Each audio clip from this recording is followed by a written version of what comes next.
पर वेद पुराना, नाना वापी कूप तड़ागा, सुमन वाटिका सुंदर बागा, विप्र भवन सुर भवन सुहाए, सब तीर्थन विचित्र बनाए। मंगल भवन अमंगल हारी, द्रवौ सुदशरथ जिरु बिहारी। जहाँ लगी कहे पुराण श्रुति, एक एक सब जाग, बार सहस्र सहस्र नृप किए सहित अनुराग। मंगल भवन अमंगल हारी, द्रवौ सुदशरथ जिरु बिहारी। हृदय न कछु फल अनुसंधाना, भूप विवेकी परम सुजाना।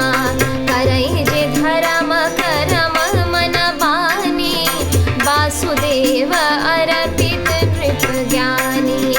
चढ़ी बरबाजी बार एक राजा, मृगया कर सब साजी समाजा। विंध्याचल गभीर बन गयऊ, मृग पुनीत बहु मारत भयऊ।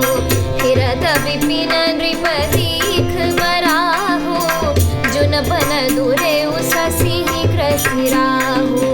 बड़ बिगुनहि समास मुख माहि, मनहु क्रोध बस उगिलत नाही। कोल कराल दसन छवि गाई, तनु विशाल पीवर अधिकाई।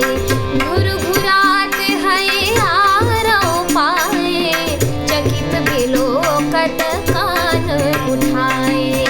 मंगल भवन अमंगल हारी, द्रवौ सुदशरथ जिरु बिहारी।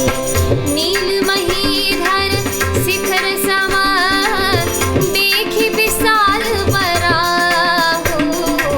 चपरि चलिउ हय सुटुकी नृप, हाँकी न होई निबाहु।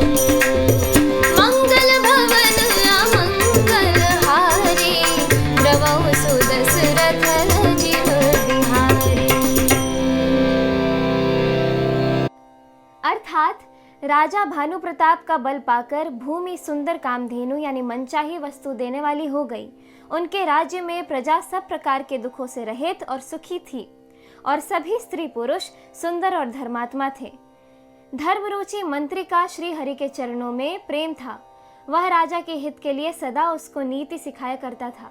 राजा गुरु, देवता, संत, पितर और ब्राह्मण इन सब की सदा सेवा करता रहता था।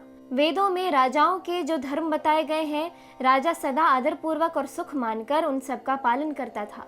प्रतिदिन अनेक प्रकार के दान देता था और उत्तम शास्त्र, वेद और पुराण सुनता था। उसने बहुत सी बावलियां, कुएं, तालाब, फुलवाड़ियां, सुंदर बगीचे, ब्राह्मणों के लिए घर और देवताओं के सुंदर विचित्र मंदिर सब तीर्थों में बनवाए। वेद और पुराणों में जितने प्रकार के यज्ञ कहे गए हैं, राजा ने एक एक करके उन सब यज्ञों को प्रेम सहित हजार हजार बार किया। राजा के हृदय में किसी फल की टोह यानी कामना न थी। राजा बड़ा ही बुद्धिमान और ज्ञानी था। वह ज्ञानी राजा कर्म, मन और वाणी से जो कुछ भी धर्म करता था, सब भगवान वासुदेव के अर्पित करके करता था।